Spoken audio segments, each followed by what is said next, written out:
ఇది నా వాక్య ధ్యానము కొరకు మార్కు సువార్త 1వ అధ్యాయం 16, 17, 18 వచనములు పఠించుకుందాం. ఆయన గలిలయ సముద్ర తీరమున వెళ్ళుచుండగా సీమోను సహోదరుడగు ఆంద్రేయయు సముద్రములో వలవేయుట చూచెను. వారు జాలరులు. యేసు, నా వెంబడి రండి, నేను మిమ్మును మనుష్యులను పట్టు జాలరులనుగా చేసేదనని వారితో చెప్పెను. వెంటనే వారు తమ వలలు విడిచి ఆయనను వెంబడించిరి.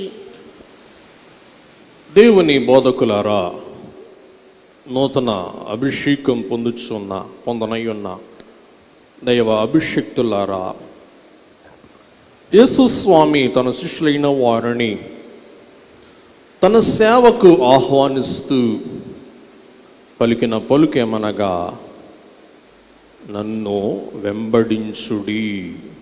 మొదటి మాట, నన్ను వెంబడించుడి,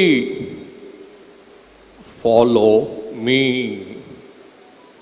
రెండవ మాట, నేను మిమ్మును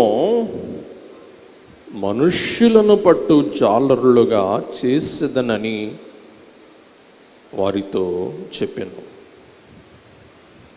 నన్ను వెంబడించుడి, follow me, I will make you fishers of men. పిల్లరా, ఈవేళ ఈగలు పట్టడం తేలిక, పురుగులు పట్టడం తేలిక, మృగములు పట్టడం తేలిక, కానీ మనుష్యులను పట్టుట తేలిక కానీ కాదు. ఈవేళ మనుష్యులను పట్టే పని మీద ప్రభుత్వాలు నిమగ్నమై ఉంటూ ఉన్నాయి.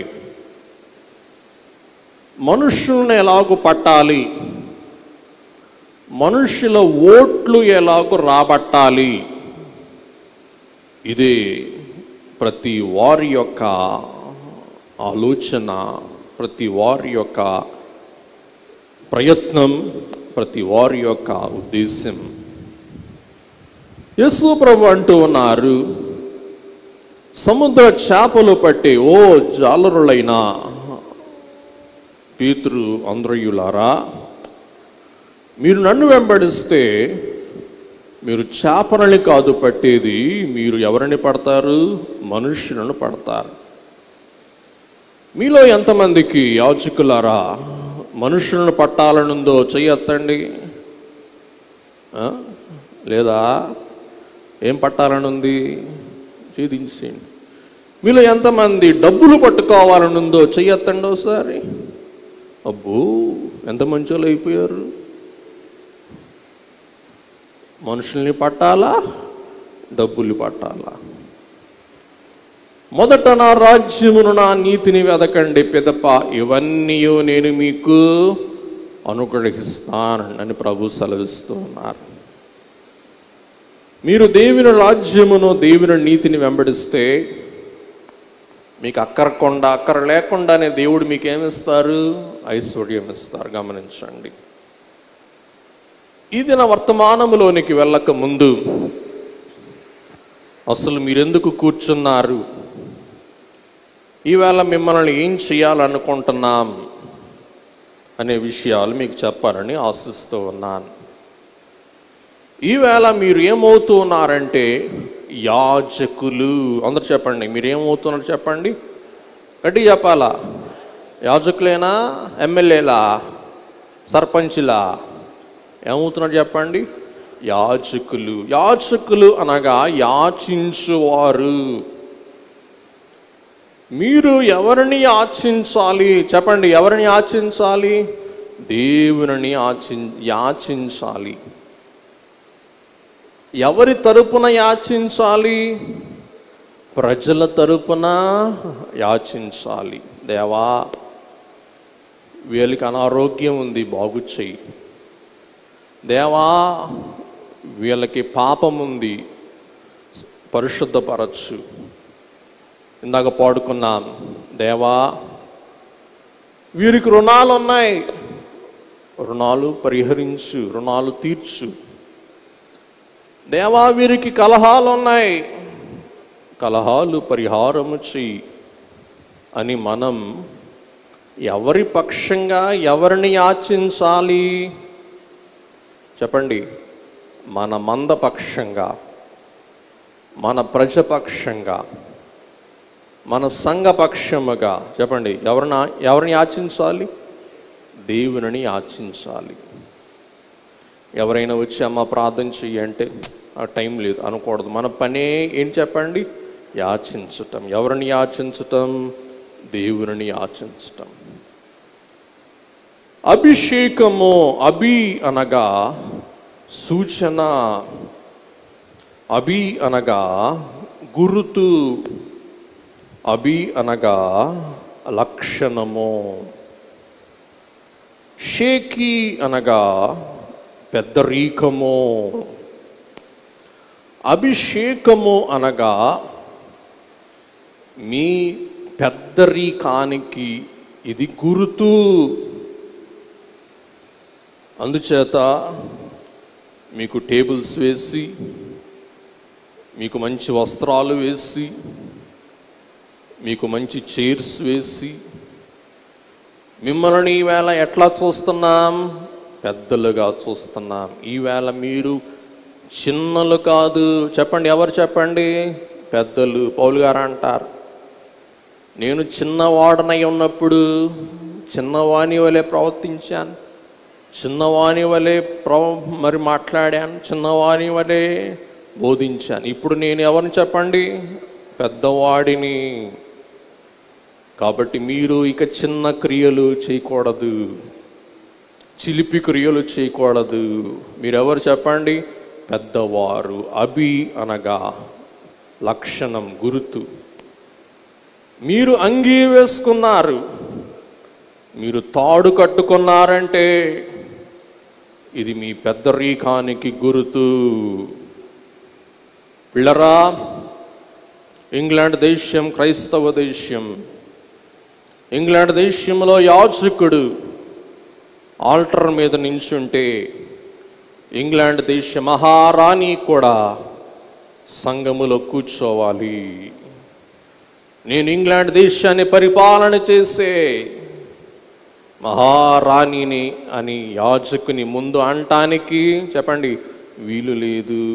యాజకుడు దేవుని సముఖములో ఎలిజబెత్ మహారాణిని శాసించి మోకరించు అంటే ఏం చేయాలి? ఎలిజబెత్ మహారాణి అయినా మోకరించాలి.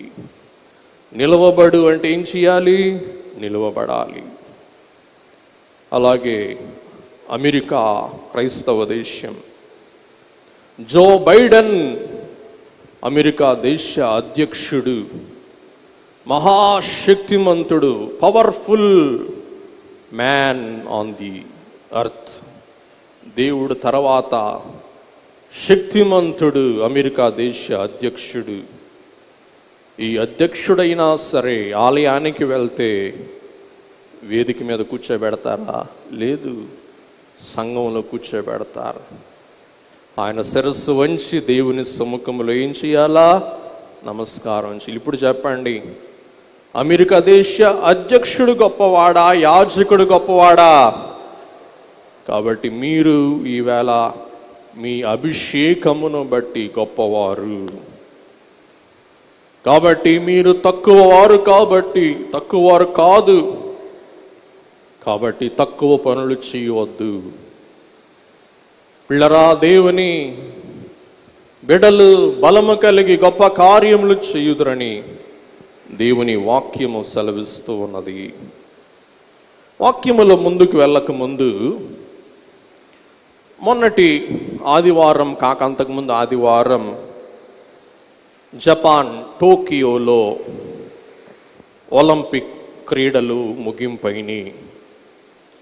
ఈ ఒలింపిక్ క్రీడల్లో ప్రతి ప్లేయర్ యొక్క దృష్టి దేని మీద ఉంటుంది? బాల్, బంతి మీద ఉంటుంది. అందరూ ఇంకోసారి వినండి. ప్రతి క్రీడాకారుని దృష్టి దేని మీద ఉంటుంది? బంతి మీద. బంతి ఎక్కడుంటే తన దృష్టి అక్కడే ఉంటుంది. ఆట ఆరంభము నుండి అంతము వరకు ఆ ప్లేయర్ దేని మీద దృష్టి సాధించాలి చెప్పండి అందరూ ఒకసారి? బంతి మీదనే.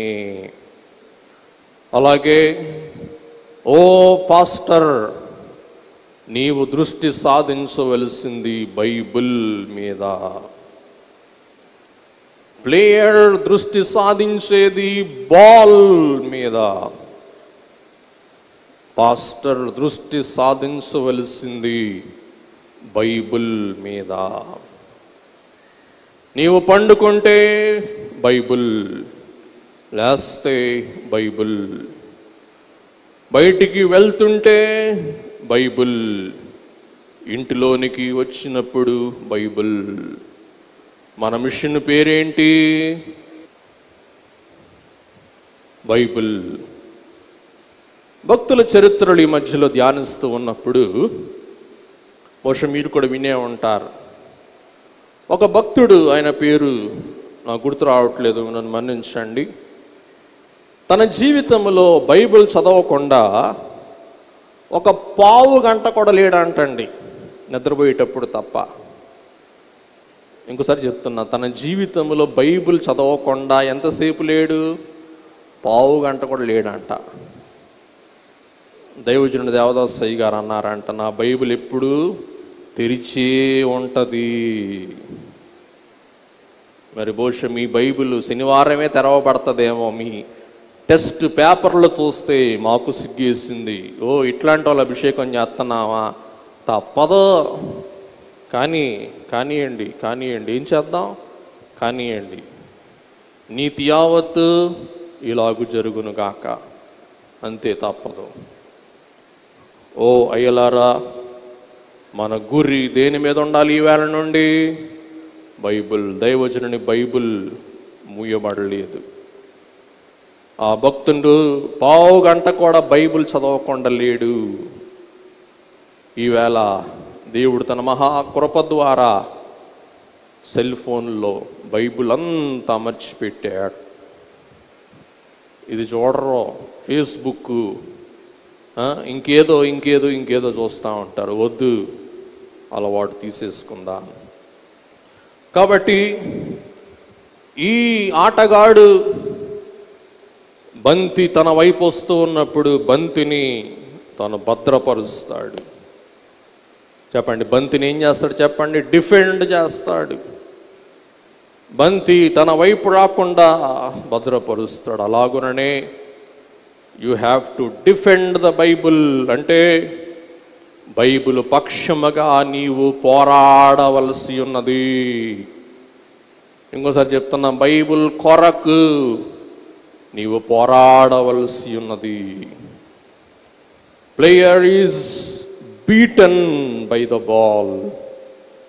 ఆటగాడు బంతి ద్వారా కొట్టబడతాడు. బహుశా మీకు క్రికెట్ తెలుసేమో, బ్యాట్ పెట్టి బాల్ కొడితే పిల్లుమని తగులుద్ది. నాకు నొప్పి పడుతుందని బయటికి వెళ్ళిపోతే వాడేమైపోతాడు? చేత కాని వాడైపోతాడు. ప్లేయర్ గిరిలో దిగాడంటే తప్పకుండా బంతి ఎప్పుడో ఒకసారి ఏమవుద్ది? తగులుద్ది. నేను కూడా ఆటలాడినోడిని, నా ఒళ్ళంతా బాల్ తగిలింది, ఒకసారి గుండె మీద తగిలింది, అలాగే పడిపోయా. టెన్నిస్ ఆడేవాళ్ళం, పెర్రల మీద తగిలేది, ఈపు మీద తగిలేది, వదిలేసేవాళ్ళం, మళ్ళీ ఆడుకునేవాళ్ళం. అలాగే బైబిల్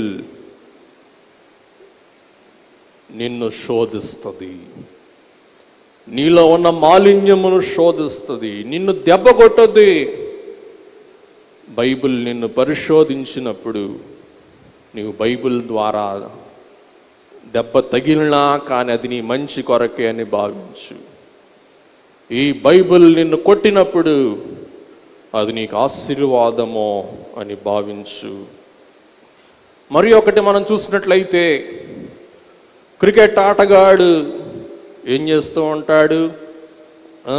తొడకేసి బాల్ని మెరుగు పెడతా ఉంటాడు. అందరు చెప్పాలా? మీరు క్రికెట్ వచ్చా? బాల్ని ఏం చేస్తాడు చెప్పండి? మెరుగు పెడతా ఉంటాడు. అప్పుడప్పుడు మీరు చూస్తూ ఉంటారు, తూ అని ఉమ్మేసి తుడుస్తూ ఉంటారు. ఆ బాల్ ఎంత మెరుగు పెట్టబడితే అంత బాగా ఆ ప్లేయర్ చేతిలో,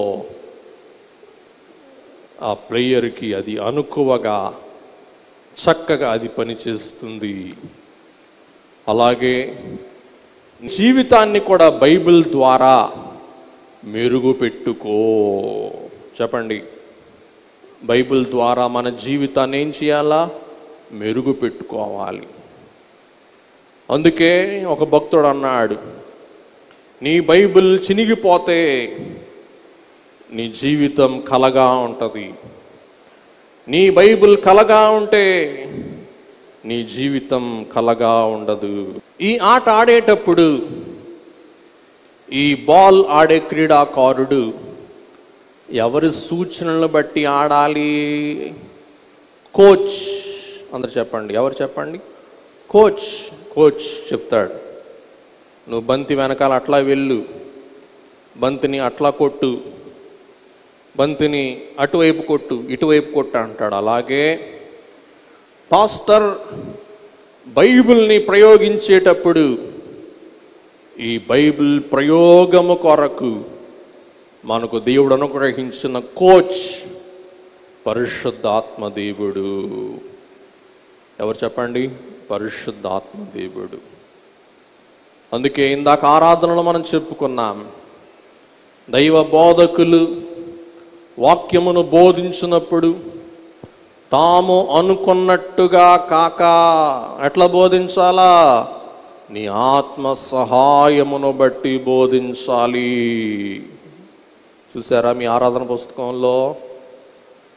అందుచేత నీ ఆలోచనను బట్టి నీవు బైబిల్ బోధించకూడదు. ఈవేళ మన ఒలింపిక్స్ ఆటగాళ్ళు మెడల్స్ పొందినప్పుడు మెడల్స్ పొందిన ఆటగాళ్లతో పాటు ఎవరిని సన్మానించారు? వారి కోచ్. అలాగే పరిశుద్ధాత్మ తండ్రి నడిపింపును బట్టి నీవు బైబిలును వాడినట్లయితే పరిశుద్ధాత్మ తండ్రి పనిచేసి వినువారిలో వాక్యము ద్వారా అద్భుతము జరిగించువారై ఉన్నారు. నీవనుకున్నట్టు బోధిస్తే గనగనలాడు తాళము, మ్రోగెడు కంచు పరిశుద్ధాత్మ సహాయమును బట్టి నీవు బోధిస్తే ఆ వాక్కు మానవుని హృదయములో జొరబడి అది తన కార్యము చేయుటకు దోహదపడుతుందని మీకు మనవి చేస్తూ ఉన్నాను. అలాగే ఈ బాల్ ఆడే ఆటగాడు ఈ బంతిని తన వద్దే ఉంచుకోడు, కానీ ఏం చేస్తాడు? తన పార్ట్నర్స్కి పంచుతాడు. ఫుట్బాల్ అనుకోండి, ఏం చేస్తారు? తన పార్ట్నర్స్కి పంచుకుంటారు. క్రికెట్ అనుకోండి, ఏం చేస్తారు? తన పార్ట్నర్స్కి పంచుకుంటారు. అలాగే మనమందరం దేవుని జత పనివారము. అందరూ చెప్పండి ఒకసారి, మనం ఎవరై ఉన్నామయ్యలారా? దేవుని జత పనివారం. ఆయన వాక్యం పంచుకున్నప్పుడు నేను వింటా, నేను వాక్యం పంచుకున్నప్పుడు ఆయన వింటారు. నీకు తెలిసినవి నేను నీ ద్వారా అందుకుంటాను, నాకు తెలిసినవి నేను నీకు అందిస్తాను. ప్లేయర్ బాల్ని పంచుకుంటాడు, పాస్టర్ బైబుల్ని పంచుకోవాలి. తర్వాత మనం చూసినట్లయితే ఒలింపిక్స్ బట్టి మీకు చెప్తున్నా, పిల్లరా, ప్లేయర్ బంతి మీద దృష్టి సాధించినట్లు మనము కూడా బైబిల్ మీద దృష్టి సాధించవలసిన వారమై ఉన్నాం. పిల్లరా, ఈ సమయమందు మరలా మన పాఠములోనికి వెళ్దాం. ఈ చిన్న సూచన మీకు తెలియచేస్తూ, మార్కు సువార్త 1:17. యేసు నా వెంబడి రండి, నేను మిమ్మును మనుష్యులను పట్టు జాలరులనుగా చేసేదనని వారితో చెప్పెను. నేను రమ్మనగా వచ్చి వాని కడకు ఓరాదు. ఇంకోసారి, నేను రమ్మనగా వచ్చి వాని కడకు పోరాదు. నా నియమిత కార్యములు మాత్రమే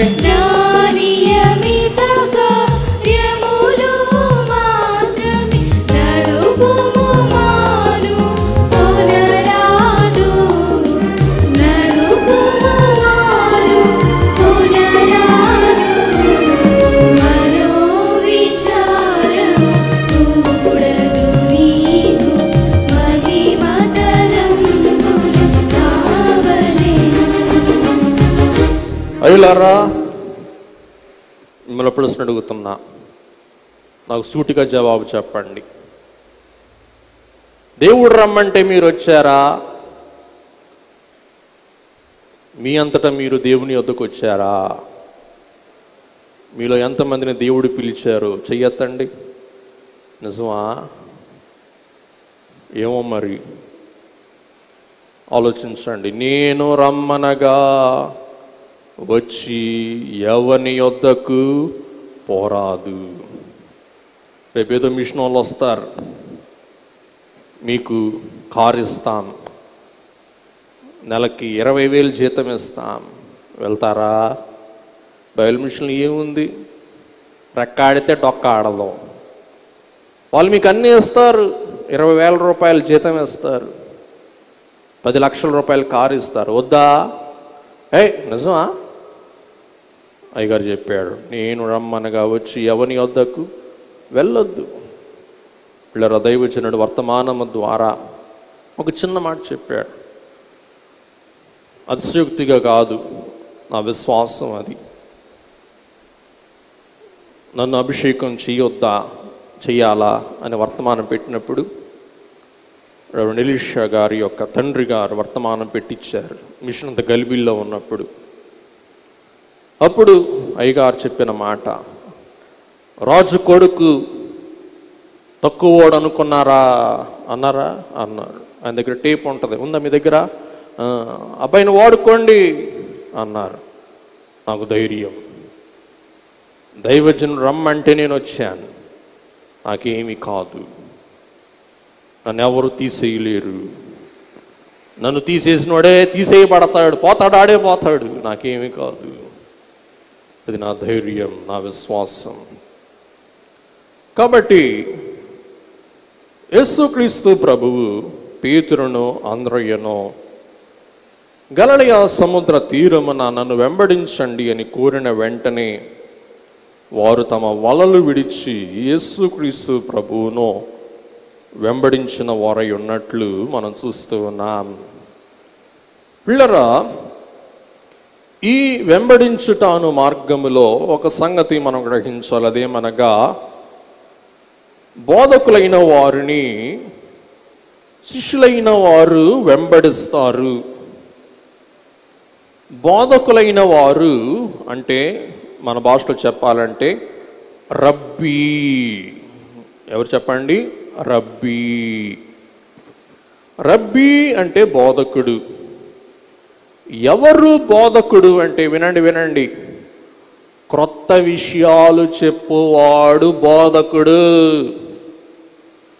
పాడిందే పాటరా పాస్పల దాసరా అనేవాడు బోధకుడు కాదు, వాడు మోదకుడు. మోత పుట్టించేవాడు అన్నమాట అండి. అందుకే దైవజనులు మనకు చక్కని పాట రాశాడు. క్రొత్త విషయములు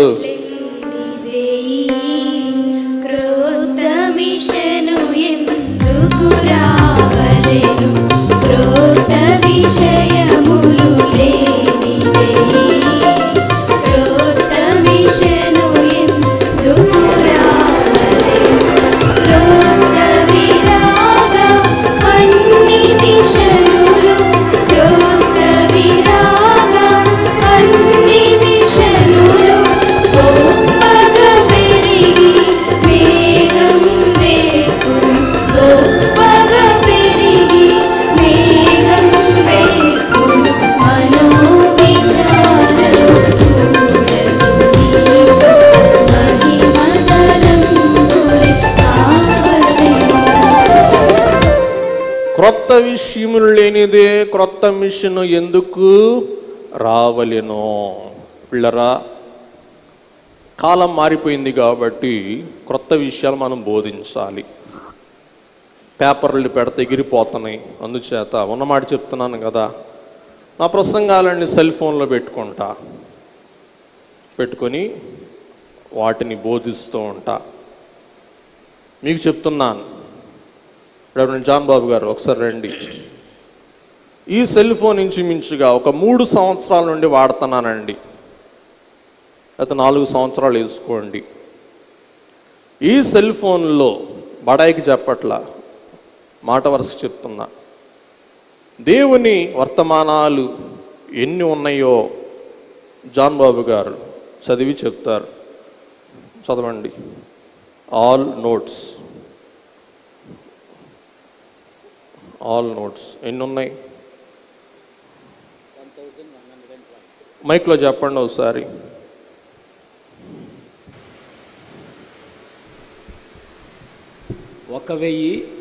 1112 ప్రసంగాలు ఉన్నాయి. అది ఆయనే చెప్పాడు, నేను చెప్పలా మీకు. ఆయనకి చూపించా. నా సెల్ కావాలంటే తీసుకొని చెక్ చేసుకోండి. కాబట్టి ఒక్కొక్క అంశం మీద ఒక్కొక్క ఉపదేశం.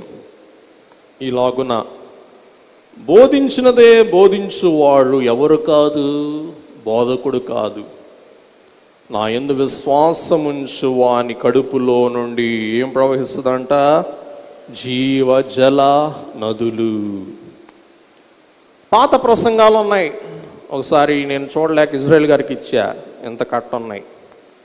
ఎందుకు ఈ మాట చెప్తున్నానంటే, బోధకుడు ఎవరంటే క్రొత్త విషయాలు బోధించువాడు. అందరు చెప్పాలా? ఎవరు చెప్పండి? మిషన్లో కొంతమంది ఉన్నారు. ఆయన ఎక్కాడంటే మేఘాల గురించి, ఎక్కాడంటే ఇంకేంటి చెప్పండి, కొన్ని స్టాండర్డ్ ప్రసంగాలు అన్నమాట అండి. తప్పు. నిజముగా మనం దేవుని ఆత్మ గల వారమైతే మనలో నుండి వర్తమానములు ఏమవుతూ ఉంటాయి? ఊరుతూ ఉంటాయి. కాబట్టి బోధకుడు అంటే ఎవరంటే క్రొత్త విషయాలు తెలియచేయువాడు బోధకుడు. యేసుక్రీస్తు ప్రభువు ఎవరు అంటే బోధకుడు.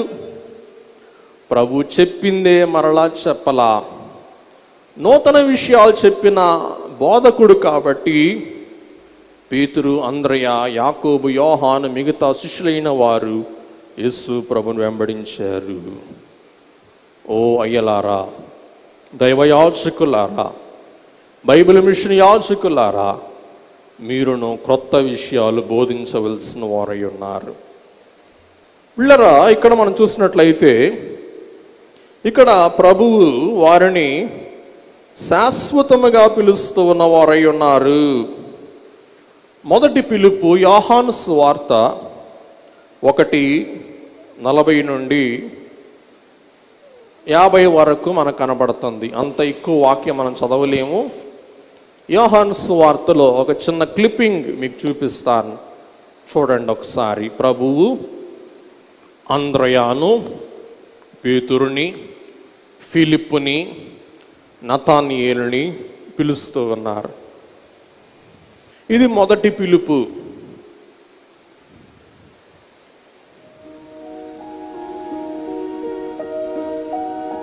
తర్వాత రోజు యేసు గలిలయకు వెళ్ళవాలనని నిశ్చయించుకొనెను. ఫిలిప్పుని చూసి, నన్ను వెంబడించుము అని చెప్పెను. అంద్రెయ మరియు పేతురుల వలె ఫిలిప్పు కూడా బేత్సయిదా అనే ఊరికి చెందినవాడు. ఫిలిప్పు నతనయేలును కనుగొని అతనితో, మోషేచే ధర్మశాస్త్రంలో వ్రాయబడిన మరియు ప్రవక్తలచే కూడా వ్రాయబడిన వానిని మేము కనుగొన్నాము. ఆయన యోసేపు కుమారుడైన నజరేయుడగు యేసు అని చెప్పెను. నజరేతా, అక్కడి నుండి మంచిది ఏదైనా రాగలదా అని నతనయేలు అడిగెను. అందుకు, వచ్చి చూడు అని ఫిలిప్పు అన్నాడు. నతనయేలు తన దగ్గరకు రావడం చూసిన యేసు, ఇతడు నిజమైన ఇశ్రాయేలీయుల సంతతి, ఇతనిలో ఏ కపటమూ లేదు అనెను. నేను మీకు ఎలా తెలుసు అని నతనయేలు అడిగెను. అందుకు యేసు, ఫిలిప్పు నిన్ను పిలువక ముందే నీవు ఆ అంజూరపు చెట్టు క్రింద ఉన్నప్పుడే నేను నిన్ను చూచితిని అనెను.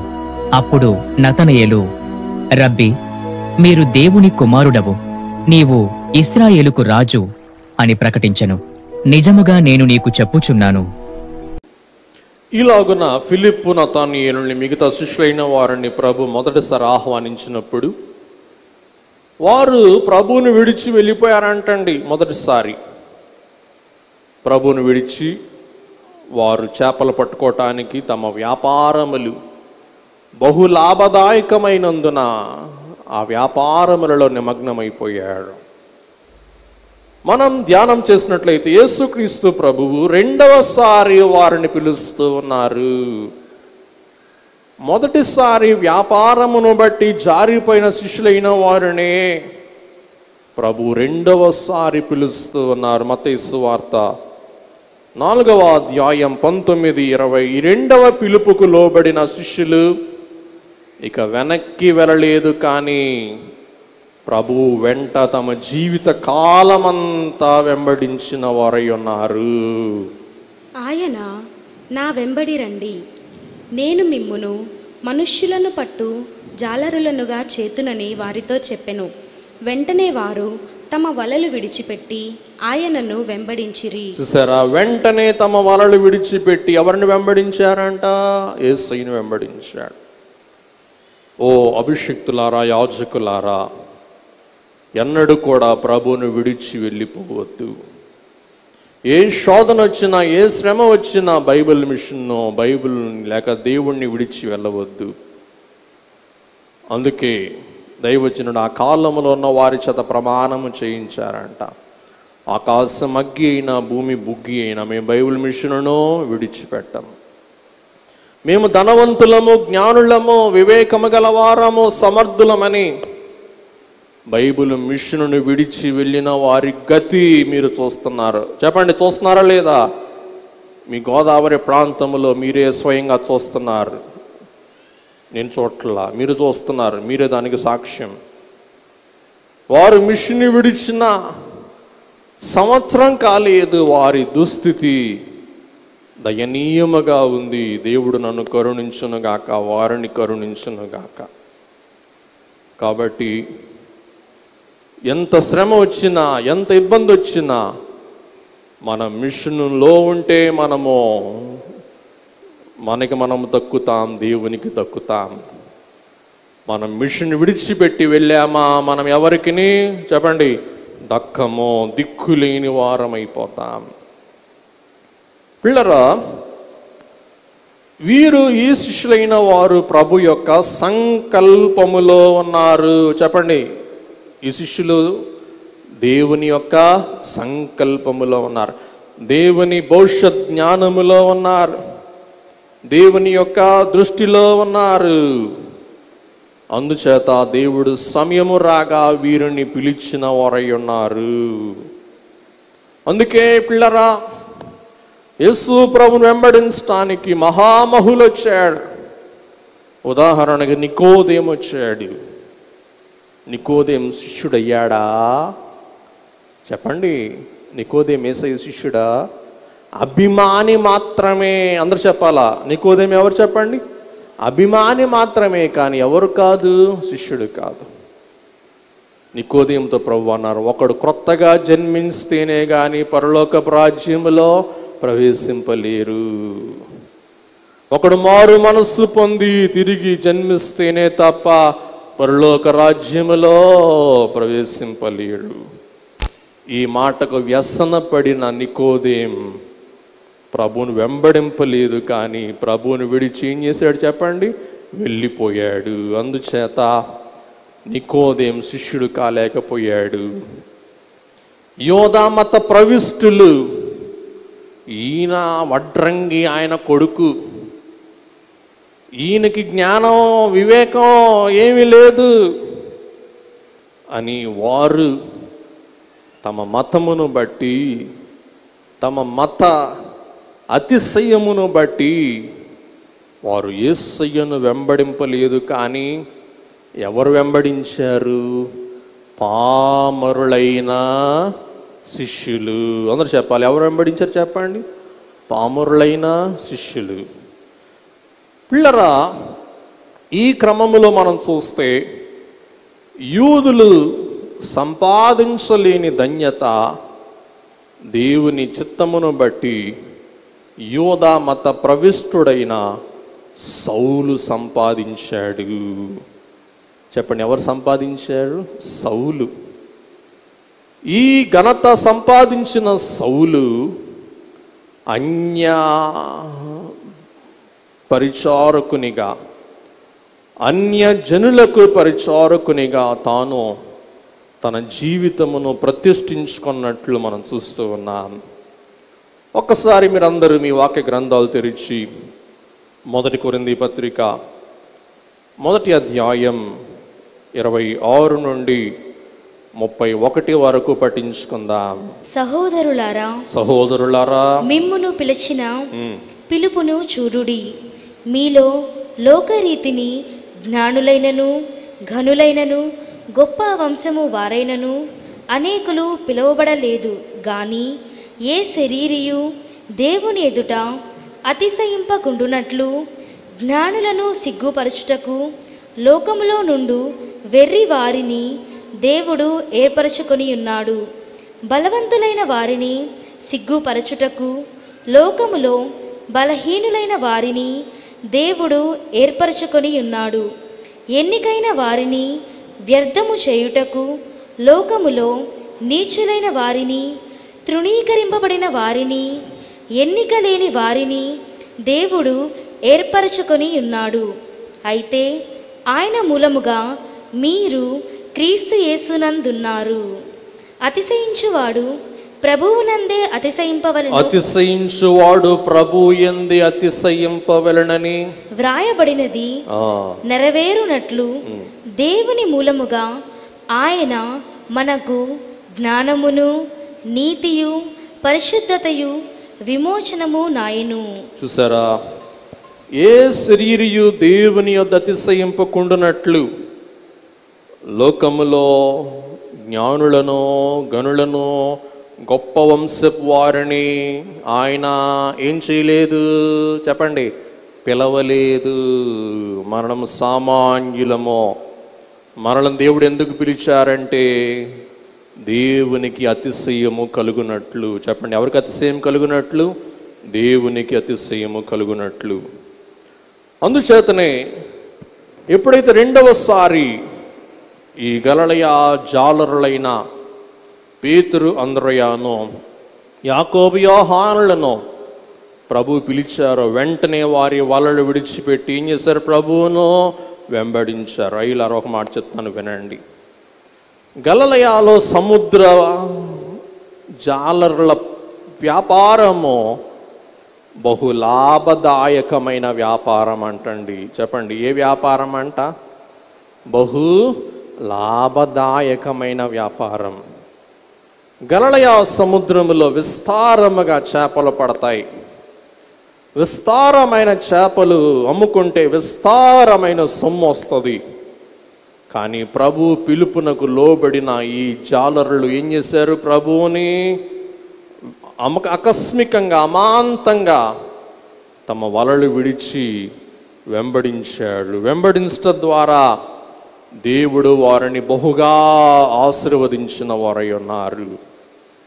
మొదట వారు జాలరులు, తర్వాత వారు కాపరులు, తర్వాత వారు కలవరులు. జాలరులు అంటే చేపలు పట్టేవారు, కాపరులు అంటే మంద కాపరులు, కలవరులు అంటే లోకాన్ని కలవరింపచేసిన వారు. అందుచేతనే వారు స్వార్థ ప్రకటిస్తూ ఉన్నప్పుడు లోకము వారిని చూచి ఏమన్నది? లోకమును తలక్రిందులు చేయువారు ఇక్కడకు వచ్చి ఉన్నారు అని సెలవిచ్చుట మనం గుర్తింపగలుగుచు ఉన్నాం.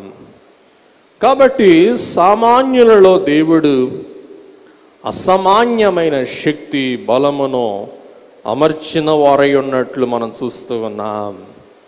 అందుచేత 2వ కొరింథీ పత్రిక 4వ అధ్యాయం 7వ వచనం, అయినను ఆ బలాధిక్యము మా మూలమైనది కాక దేవునిదై ఉండునట్లు మంటి ఘటములలో ఈ ఐశ్వర్యము మాకు కలదు.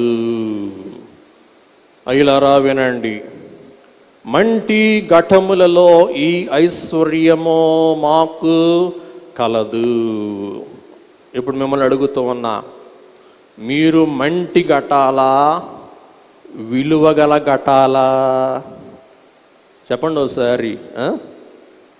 చెప్పండి ఒకసారి, మీలో ఎంతమంది విలువైన ఘటాలు ఉన్నాయో చెయ్యొద్దండి. మంటి పాత్రలో విలువైన పదార్థం పెట్టినప్పుడు దేనికి విలువ? ఘటానికి విలువ, అందులో ఉన్న పదార్థానికి విలువ. మీకు అర్థం అవ్వాలా? మీకు అర్థమయ్యేలా చెప్తా. మీలో చాలామంది హోటల్ ముందు చూస్తుంటారు, కొండ బిర్యానీ. ఏ కొండలో పెడతారు? వెండి కొండలోనా, మట్టి కొండలోనా?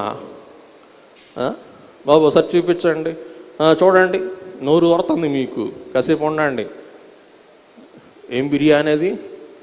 కొండ బిర్యానీ. ఏం కొండ? మట్టి కొండ. ఆ మట్టి కొండ కాకుండా వెండి కొండలో పెడితే తింటామా మనం?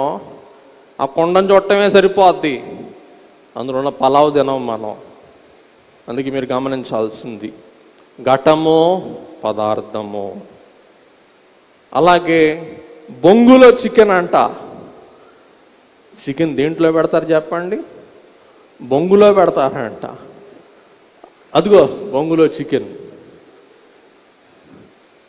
చికెన్ బొంగులో పెట్టకుండా బంగారు పైపులో పెట్టారనుకోండి, చికెన్ రుచించుద్దా? రుచించదు. ఆకులో చేప పెడితే అదిగో నోరు ఊరుతుందండి. కేరళ వెళ్తే ఆకుతో మడిసి చేపని ఈపుతారు, భలే టేస్ట్గా ఉంటుంది. కానీ వెండి పాత్రలో తయారు చేస్తే దానికి టేస్ట్ ఉంటుందా? ఉండదు. కాబట్టి అయ్యలారా, ఎందుకు చెప్తున్నానంటే, ఈ ఘటానికి విలువ ఉంటే ఈ ఘటములో ఉన్న వాక్యానికి విలువ ఉండదు. ఈ ఘటానికి విలువ లేకపోతే ఈ ఘటములో ఉన్న వాక్యమునకు విలువ ఉంటుంది. ఈవేళ మీరు ఎంతమంది డబ్బులు ఇచ్చి యాజక అభిషేకం పొందుతున్నారో చెయ్యొద్దండి ఒకసారి. చూసారా? అందుకే యాజకత్వానికి ఈవేళ ఏం లేకుండా పోయింది కాదు, మిమ్మల్ని గొప్ప చేసే యాజకత్వం ఇది. గమనించండి. కాబట్టి బహిరంగ పురుషుడు, అందుకే చెప్పాను నిన్న మా పాస్టర్లకి, పిల్లి ఉంగరం ఒక్కటి పెట్టుకోండి, బ్రేస్లెట్లు, చేతికి 4 ఉంగరాలు పెట్టారా, రాకా అంటే అది మిషన్కి చెందుద్ది. ఇక్కడే వేలం వేస్తాం, అమ్మేస్తాం, మిషన్కి జమ చేస్తాం. ఇక ఎవరైనా మీలో టీవీలో, యూట్యూబ్లో అయినా సరే, పెళ్ళి ఉంగరం తప్ప ఎక్స్ట్రా ఉంగరం ఉందా, మీకు నోటీస్ వచ్చుద్ది ఇంటికి. నీ చేతికి ఉంగరం చూసా, మిషన్ కట్టి, నీకు ఎందుకు ఉంగరం? ఎందుకు? ఏమన్నా పవన్ కళ్యాణమా లేకపోతే నాగార్జునవా? ఉంగరాలు మార్వాడీలు పెట్టుకుంటారు, మనకు కాదు. నాకు పాడారు, వెండి పసిడి ఇవిగో వీసమంతైనా ఉండవలనని నేను ఆశించిన వాళ్ళు ఎందుకు పడాయి బ్రేస్లెట్లు. ఇంతకుముందు ముస్లింలు ఉండేవాళ్ళు, మిషన్ అధికారులు, బ్రేస్లెట్లు పెట్టేవారు. అనుకునేవాడు ముస్లింలకి ఎంత షోక్ ఉంటే కుర్రోడికి నాకెంత షోక్ ఉండాలనుకునేవాడు. వద్దు, అతిశయించవలసిన ఎవడు అతిశయించాలి? బాహ్య పురుషుడు. మంటి ఘటముగా ఉన్నప్పుడు లోపల నుంచి ఏమొస్తుంది చెప్పండి? మహిమ. దైవజనుడు దేవదాసయ్య గారు బలహీనునిగా ఆయాసముతో శోధనలో శ్రమలలో ప్రకటన గ్రంథం బోధించారు. అమోఘమైన ఆదరణ పాటలు రాశారు. తన బాధలో పరలోకాన్ని చూశాడు. తన బాధలో అద్భుతమైన ఉపదేశాలు మన ఆదరణ కొరకు అందించాడు. అందుచేత ఈ వేళ నుండి నా తమ్ముళ్ళారా, మీరు బాహ్య స్థితి చూసుకోవద్దు, కానీ ఏ స్థితి చూసుకోవాలి చెప్పండి? అంతరంగ స్థితి. మన అంతరంగం వృద్ధి పొందుతుందా, బలపడుతుందా, నూతన విషయాలు నేర్చుకుంటున్నామా, మర్మాలు తెలుసుకుంటున్నామా? మర్మరాలు కాదు, ఏం చెప్పండి? మర్మాలు. అందరూ చెప్పండి ఒకసారి, మీ సంఘాలకి మర్మరాలు పెడతారా, మర్మాలు పెడతారా? మర్మరాలు పెట్టారా, సినిమా యాక్టర్ లాగా బక్క చిక్కుతారు మీ సంఘాలు, మీరు బక్క చిక్కిపోతారు. మర్మాలు పెట్టారా, వారు ఏ శోధనైనా గెలిచి జయ జీవితం కలిగి జీవిస్తారని ప్రభు పేరట మీకు మనవి చేస్తూ ఉన్నాను. పిల్లరా, అందుకే ఒక మాట మీకు వాక్యంలోని చదవాలని తెలియజేస్తూ ఉన్నాను. యెషయా గ్రంథం 41వ అధ్యాయం 15వ వచనం. కక్కులు పెట్టబడి పదునుగల క్రొత్తదైన నురిపిడి మ్రానుగా నిన్ను నియమించి ఉన్నాను. నీవు పర్వతములను నూర్చుదువు, వాటిని పొడి చేయుదువు, కొండలను పొట్టువలే చేయుదువు. కక్కులు పెట్టబడి పొదునుగల క్రొత్తదైన నురిపెడి మ్రానుగా నిన్ను నియమించి ఉన్నాను. అయ్యలారా, ఒక చిన్న సాక్ష్యం చెప్పాలి. ఇంచుమించు 2015వ సంవత్సరంలో 16 సంవత్సరంలో నాకు చాలా బలహీనత కలిగింది. అప్పుడు వైద్యులైన వారు కొన్ని సర్జరీలు చేయాల్సి వచ్చిందన్నమాట నా మీద. ఆ సర్జరీలు చేసి మరి దేవుని కృపను బట్టి మరలా నన్ను స్వస్థపరిచిన వారై ఉన్నారు. అప్పుడు నా గాయాలు చూసుకుంటూ ఉన్నప్పుడు నాకు అనిపిస్తుంది, నేను దేవుణ్ణి బోధకుణ్ణి కదా, నాకెందుకు ఈ గాయాలు? నేను డాక్టర్తో కూడా వాదించేవాడిని, డాక్టర్ గారు నేను దేవుణ్ణి బోధకుణ్ణి, నాకెందుకు ఈ గాయాలు, నాకెందుకు ఈ ఆపరేషన్లు అని చాలా కాలం బాధపడ్డా. ఒకసారి ప్రభువుని కూడా అడిగా, యేసు ప్రభువా, నీ సేవ చేసిన నాకెందుకు ఈ నొక్కులు, ఈ కక్కులు ఎందుకు అని ప్రభువుని అడిగా. అప్పుడు ఒక బోధకుని ద్వారా నాకు తెలియచేయబడిన మాట ఏమనగా, దేవుడు గాయపరచిన వారిని గాయపరుస్తారు. అది నాకు అందిన వర్తమానం. అందరూ చెప్పండి, దేవుడు గాయపరచిన వారిని ఏం చేస్తాడు? గాయపరుస్తాడు. భయపడబాక, నిన్ను గాయపరిచానంటే నిన్ను గాయపరిచాను, నిన్ను గాయపరచడానికి నిన్ను గాయపరిచాను. కాబట్టి పిల్లరా, యోహాను 15లో మనం చూస్తున్నాం, మంచి వ్యవసాయకుడు ఉండకూడని కొమ్మలను పెరికివేసి ఆ మొక్క ఫలించాలని, బహుగా ఫలించాలని ఆశించు రీతిగా నా ప్రియ దైవ అభిషిక్తులారా, దేవుడు మిమ్మల్ని గాయపరిచినప్పుడు గాయం అనుకోవద్దు. అది ఏమనుకోండి? ఖాయము. దేవుడు నన్ను ఖాయం చేసుకుంటున్నాడు, తన సేవకు ఖాయం చేసుకుంటున్నాడు, తన సేవలో బలపరుచుకుంటున్నాడు. నాలో ఉండకూడని అతిశయం, పాపం, మాలిన్యం తీసివేసి నన్ను మోసలో వేసి పవిత్రపరుస్తున్నాడు. కాబట్టి ఓ అయ్యలారా, దైవజనులారంట, నేను కొలిమి ఖాళీ చేసి వెళ్తూ ఉన్నాను. ఎవరికి కలిమి కావాలో వారు ఏం చేయండి? ఈ కొలిమిలోనికి రండి. అప్పుడు నేను అనుకున్నాను, ఓ యేసు ప్రభువా, కొలిమిలో వేసి నన్ను కాలుస్తూ ఉన్నావా? ఈ కొలిమి ద్వారా నాకేం కలుగ చేస్తావు? కలిమి కలుగ చేస్తావు. నిజమే, ఆ కొలిమి తర్వాత దేవుడు నాకు విస్తారమైన కలిమి దయచేశాడు. దేవుని నామాన్ని మహిమ కలుగును గాక. కాబట్టి ఓ యాజకుడా, యేసు ప్రభు కొరకు నీకు గాయాలున్నాయా? నీకు దెబ్బలున్నాయా? నువ్వు యేసు ప్రభు కొరకు నిందింపబడ్డావా? ద్వేషింపబడ్డావా? హింసింపబడ్డావా? కొలిమి ఖాళీ చేస్తూ ఉన్నాను. కాబట్టి రాబోయే కాలములో మిషన్లో ఉన్న మీకు కొలిమి వంటి తర్బీదు మీకు రాబోతుంది. సిద్ధపడండి. మిమ్మల్ని కొలిమిలో పెట్టి కలిమి గల వారిగా చేయాలని దేవుడు నాకు ఇచ్చిన సంకల్పన ఉన్నది. మిమ్మల్ని అడుగుతూ ఉన్నాను, అయ్యగారు నాకు కలిమి కావాలి, మీరు నన్ను పెట్టే కొలిమి నాకు ఇష్టమే అని ఎంతమంది అంటారు? మీ చెయ్యొద్దండి. చూస్తాను.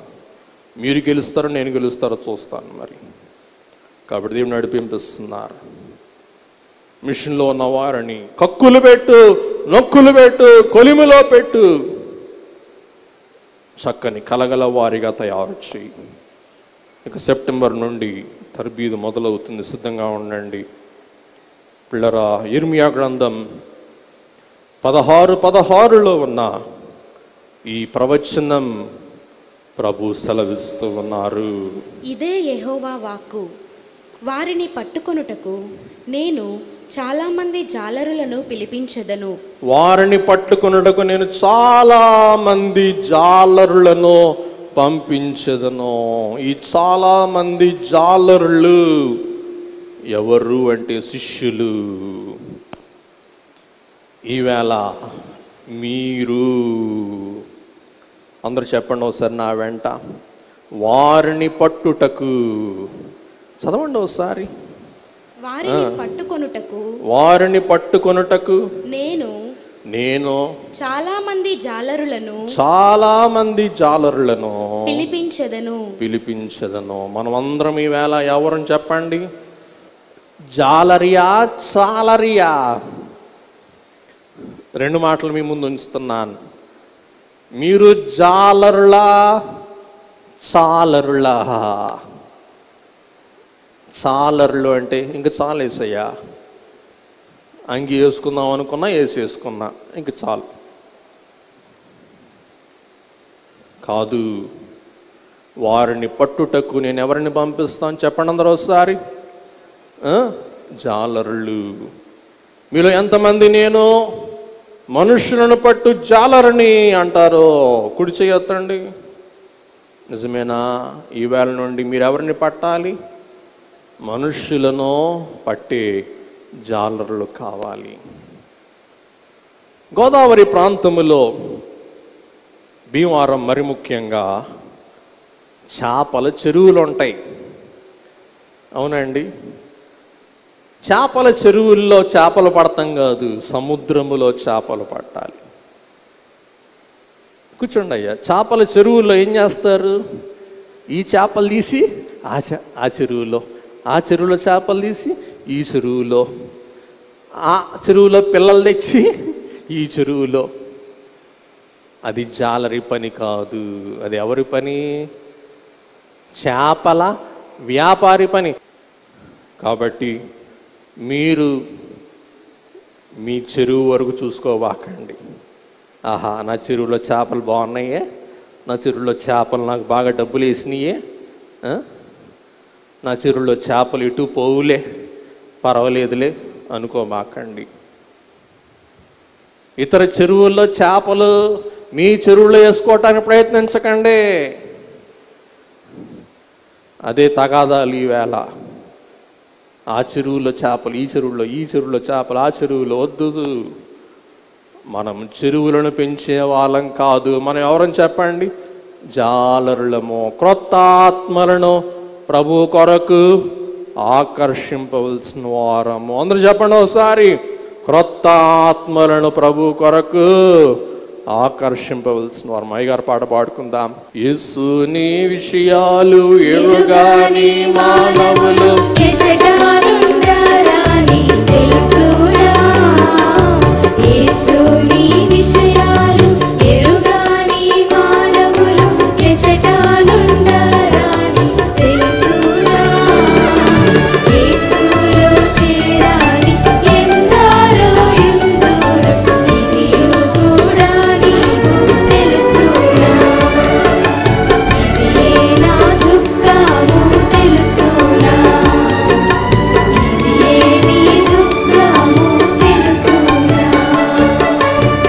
కాబట్టి అయ్యగారి ఆక్రందన, దేవుని ఆవేదన,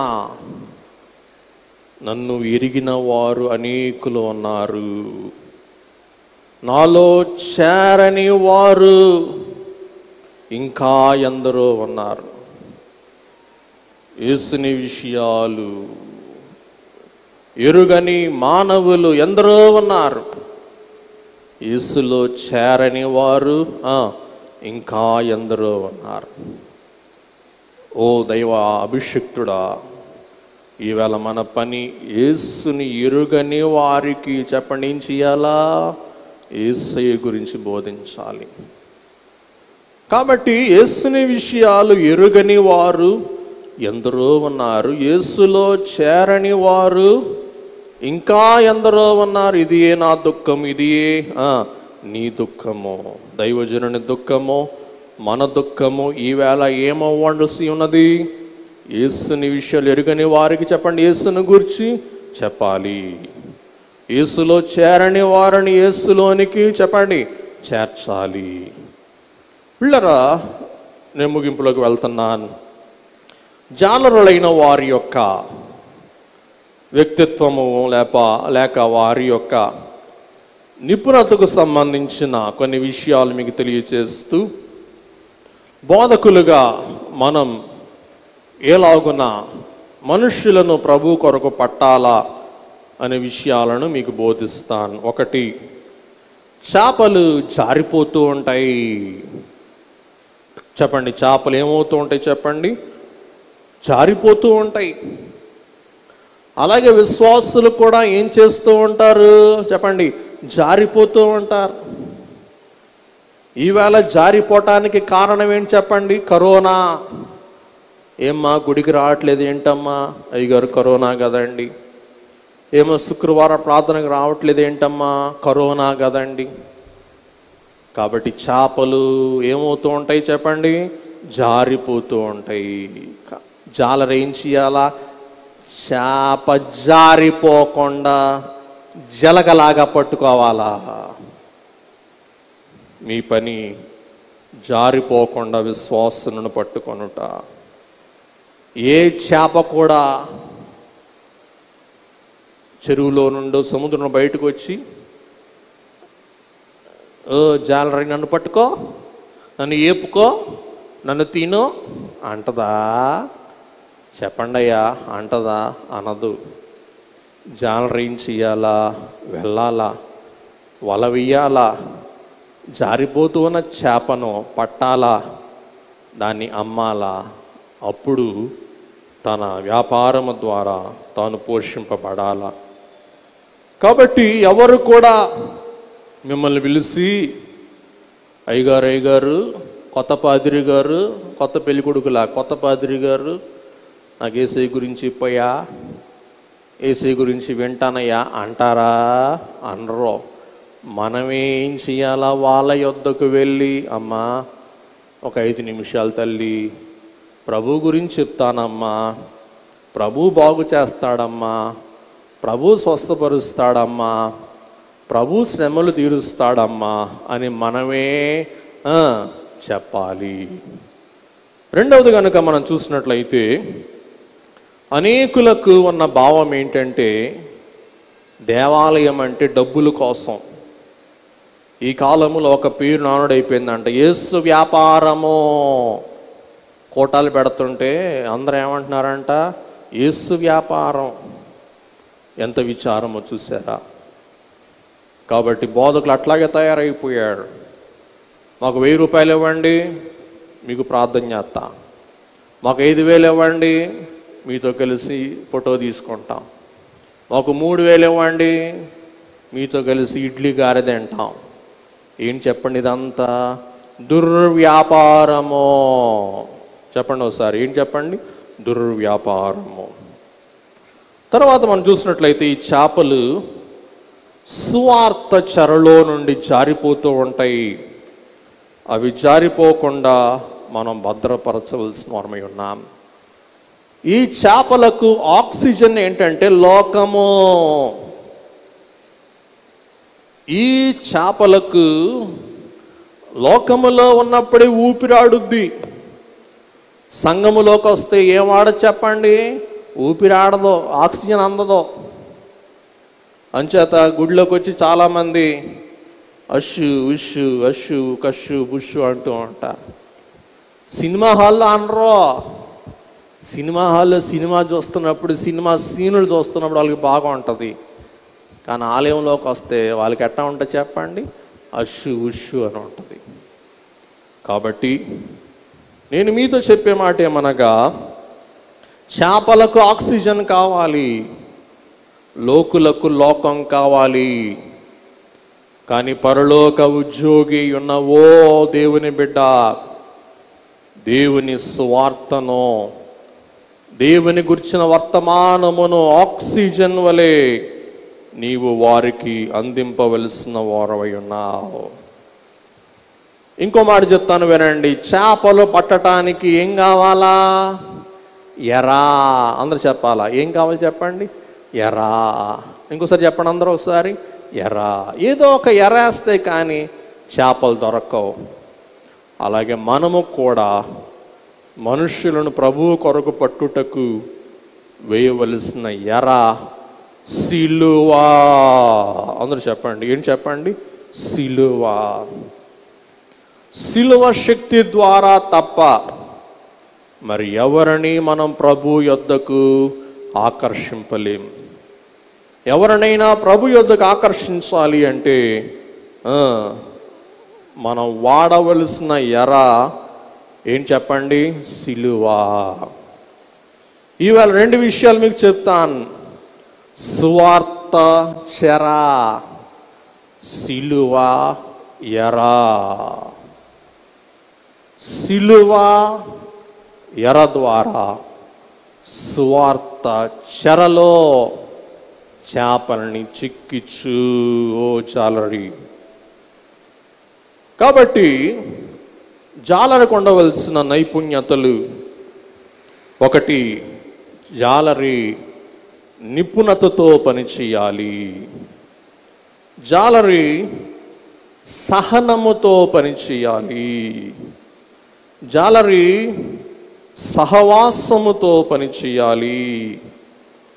జాలరి చురుకుదనముతో పనిచేయాలి. జాలరి అనూహ్యంగా పనిచేయాలి. ఇంకోసారి చెప్తా. జాలరి నిపుణతతో పనిచేయాలి.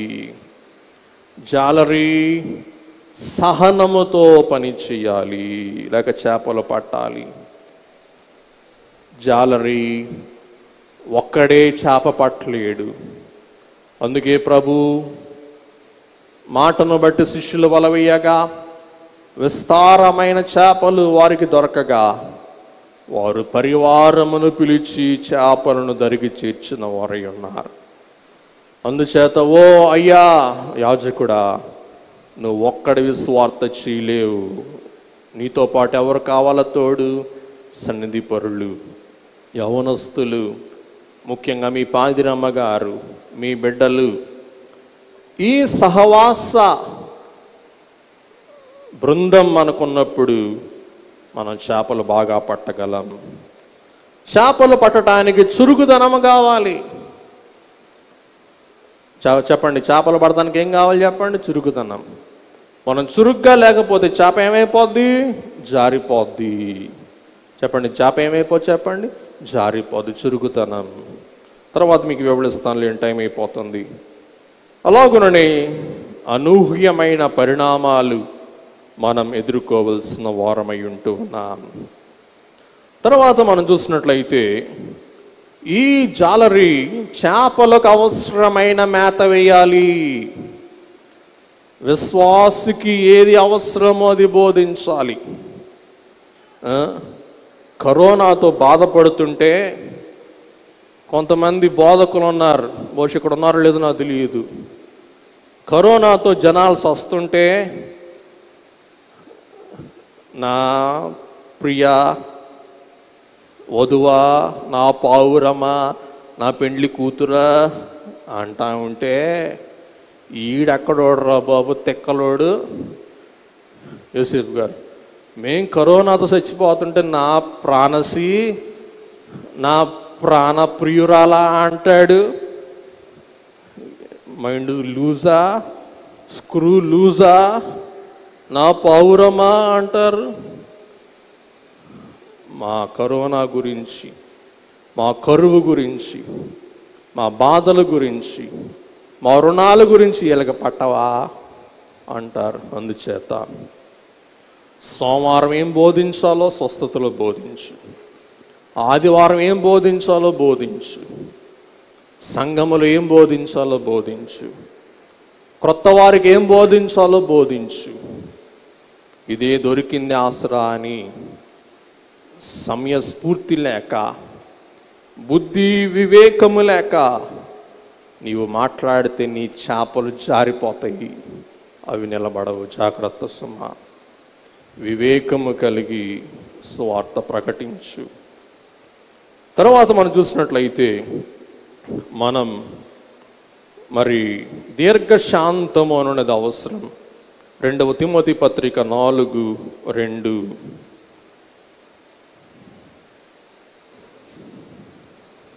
వాక్యమును ప్రకటించుము, సమయమందును అసమయమందును ప్రయాసపడుము, సంపూర్ణమైన దీర్ఘశాంతముతో ఉపదేశించుచు, ఖండించుము, గద్దించుము, బుద్ధి చెప్పుము. చూసారా? సమయమందు అసమయమందు ప్రయాసపడుము, దీర్ఘశాంతముతో ఉపదేశించుచు, గద్దించుచు, బుద్ధి చెప్పుము.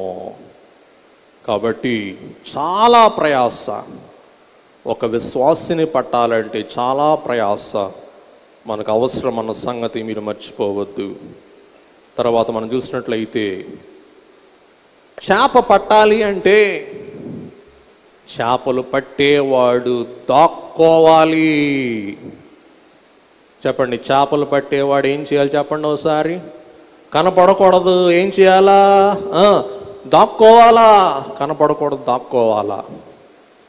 ఏం కనపడాలా? ఎర్ర మాత్రమే కనపడాలా. అలాగూ నీవు స్వార్థ ప్రకటించే సమయమందు, ఇందాక మీకు చెప్పాను, నువ్వు కనపడ్డావా? నీ షోకు కనపడిందా? నీ చొక్కా, నీ టయ్యి, నీ బూటు, నీ కోటు కనపడిందా? చేపలు జారిపోతాయి, ఉండవు.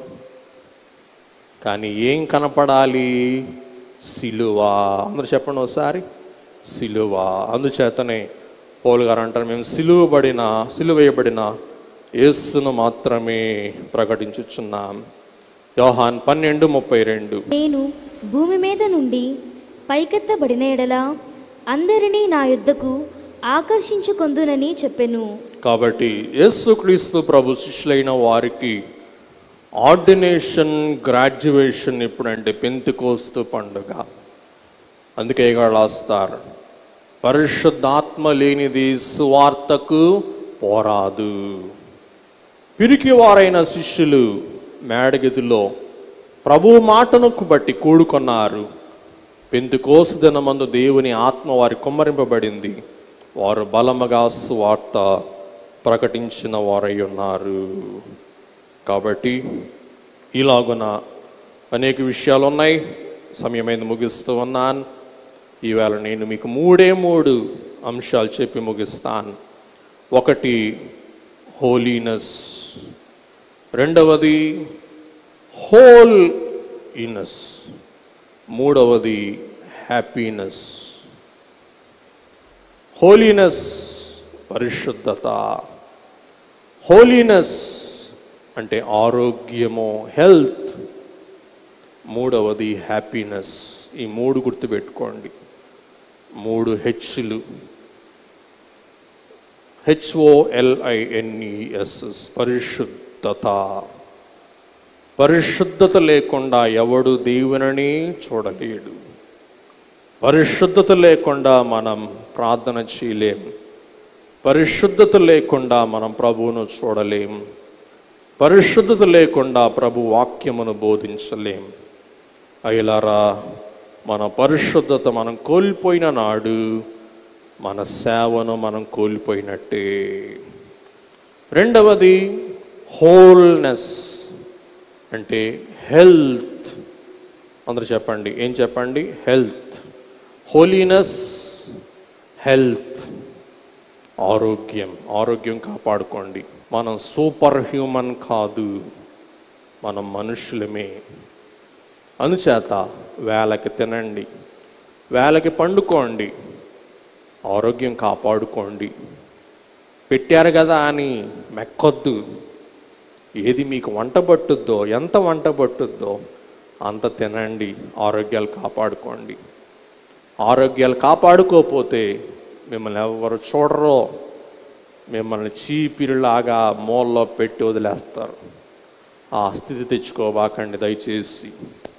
Holiness, healthiness, happiness. సంతోషంగా ఉండండి. మీరు చేసే సేవ సంతోషంగా చేయండి. మీరు చేసే పని యందు సంతోషించండి. నిన్న ఒక పెళ్లి చేశా, సంతోషంగా చేశా. ఇవాళ వాక్యం చెప్తున్నా, ఇది నా సంతోషంగా భావించుకుంటా. ఎవరికైనా ప్రార్థన చేస్తున్నారు, నా కర్మ, ఏం ప్రార్థన చేస్తున్నా అనుకోకూడదు. ఎందుకు టైం లేదు, పాడలేదు అనకూడదు. సుధాకరయ్య గారు ఏమెంత ప్రేమ ఉంటే నా కోసం వచ్చింది అని కూర్చోబెట్టి టీ ఇచ్చి, మీరు కోపం తగ్గించుకోవాలా, చక్కగా కూల్ డ్రింక్ ఇచ్చి, అమ్మా బాగున్నావా, ఏం సినిమా చూసావు, ఏం వండావు, నాకేం వండి పెడతావు, ఎప్పుడన్నా మాట్లాడారా అట్లా? మీరు మాట్లాడారా అట్లా? మాట్లాడండి, ఎంత బాగుంటుందో. అమ్మా మీ ఆయన బాగా చూసుకుంటాడా నిన్ను? మీ పిల్లలు బాగా చూసుకుంటారా? నువ్వు మంచిదానివి, నువ్వు వాక్యంలో బలంగా ఉంటావు, నువ్వు సంఘానికి స్తంభం లాంటి దానివి అన్నారనుకోండి, ఆహా అయ్యగారు నన్ను ఎంత మెచ్చుకున్నారు, ఎంత మంచోడు అయ్యగారు అంటారు.